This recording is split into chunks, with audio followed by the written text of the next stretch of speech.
What's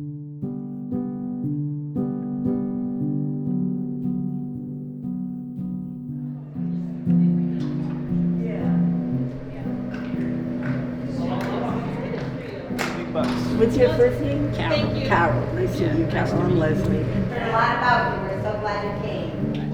Oh, this is great. I gotta take the mic. Yeah, absolutely. Are you in the room? Yes. I'm at the Duke's game. Oh, okay. Yeah.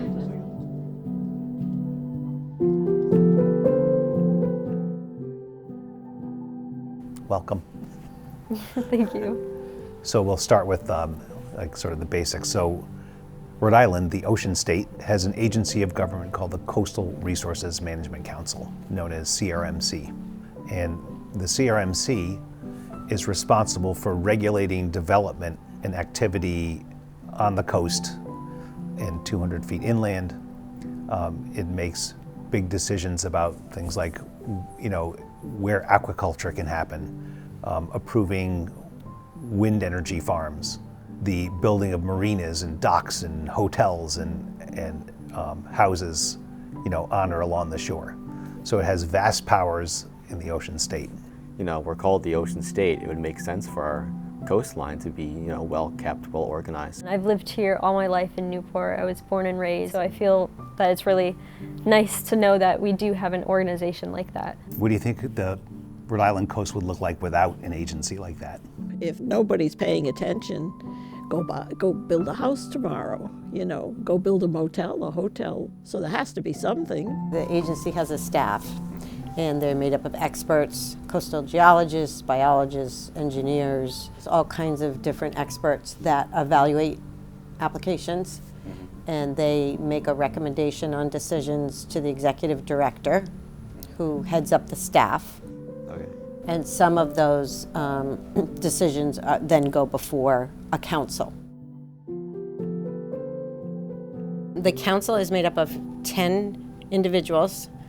They are all volunteers except for one of them who is works for DEM. And all of these people are appointed by the governor for a term which is supposed to be 3 years. There are council meetings once every 2 weeks, and these people meet and decide applications that are before CRMC.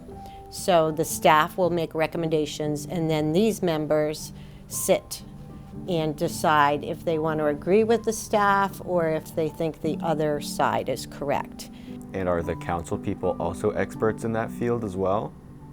They are not. The council people are volunteers appointed by the governor who are not required to have any expertise in coastal issues. This body called the council has actually vast decision-making powers that impact the health of our coast. Again, where are wind farms allowed? Where can aquaculture operations be and not be? Where can docks be? How big can they be? Big decisions about what happens on Rhode Island's coast and in its coastal waters. It's great that there are educated people on staff, but I would expect the same standards to be held for people actually on the council or appointed by the governor, right? Yeah. I don't know, I would be a little suspicious. Why? Well, because it's very easy to have a kind of a bogus setup there. I hate to say it, but Rhode Island is a cliquey state. Doesn't it make you feel a little bit like, ooh, what's that? That 10-member body, again, they're not required of any expertise whatsoever. They're not only appointed by the governor, but approved by the Senate. Oh, geez. It's fraught with possibilities that are not best for the state. We wanted to share with you a few instances of how this actually plays out in actual cases. Mm-hmm. There was a well-known decision, you may have heard about it, the Block Island Champlain's Marina, and this case was fought for about 20 years. There were a lot of people that represented interests on Block Island. They hired lawyers, they had invested a lot of time and resources into fighting the marina because they thought there were severe environmental consequences. Champlain's Marina kept appealing it. and the courts kept upholding the CRMC decision. At some point, the council, a couple of council members, met with Representatives Champlin Marina in a hotel room and came up with a deal which granted them not everything, but it granted them the right to expand. That whole discussion was done without all the people that had been fighting it being privy to it. It was all behind closed doors. And the week between Christmas and New Year's, they came out in the record and announced this settlement. So it went to court, and the court said, can't do this. That's how it ended. Some of the council members that were part of voting on that decision to allow the expansion are still on the council.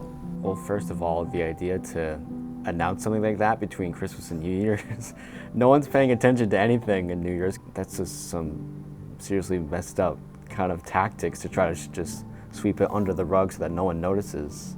And doing it in a closed room in of a hotel room, they know they're doing something that's not right. It sounds like something out of a mobster movie. I don't know. That might just be because I watch too much movies, too many movies. When this thing happened, which was unimaginable. I mean, this backroom deal, there was no consequences for anyone that sat on the council. We had called for resignations of the members that voted in support of that, but to no avail. And as in a DEM, if a director did that, They'd be out. exactly.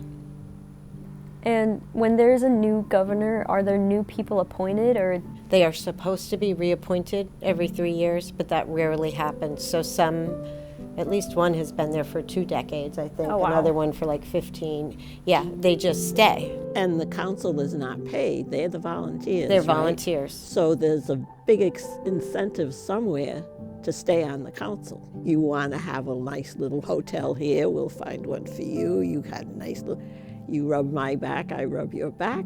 Everybody's happy. I'm going to throw one more sort of facet into this whole thing. Yeah. So every state agency has to have attorneys because you're dealing with permits and decisions and legal issue in the courts and such. In most state agencies, those are employees of the state, and the attorneys at DM work for DM. Period. Only. The council, this all volunteer body, actually hires a private practice law firm that has other clients Interesting. and does lobbying work for other clients up at the State House. I mean, it's just stupid. It sounds like if you're allowed to practice law for other sort of areas of the economy, the lawyer to hire is also the one that works for the Coastal Management Resource Council that can influence things. And so it seems like there's some sort of bias or preference going on, when really you should be entirely focused on making sure the coastline is as defended legally as possible. So your next challenge is how to fix it.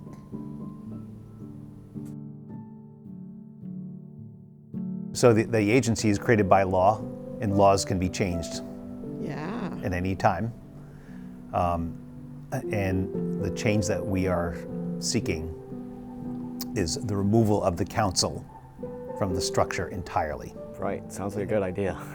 Yeah, and leave the agency to be a normal agency with staff that are doing their work without this political layer hanging over it and perhaps undermining it. I feel like that'd be a really good next step, considering the damage that this council has done before and possibly what it could be doing in the future if it continues on like it has. We should be more involved and have a better understanding of what's going on in these kinds of agencies so that these don't go under the rug like that one instance that you guys explained, and so that we understand what's happening in our own government that's affecting our community.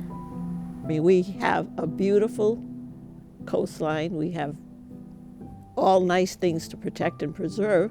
So it's the council that has to go.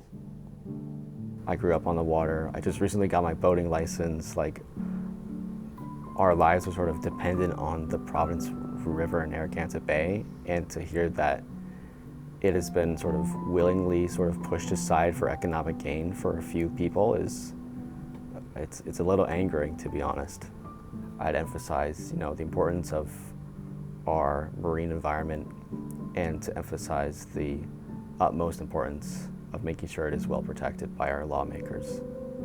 Well, thank you for the fun of it all and for everything that I learned, which I like that. That was it. That was it. Bye-bye. Bye, thank you.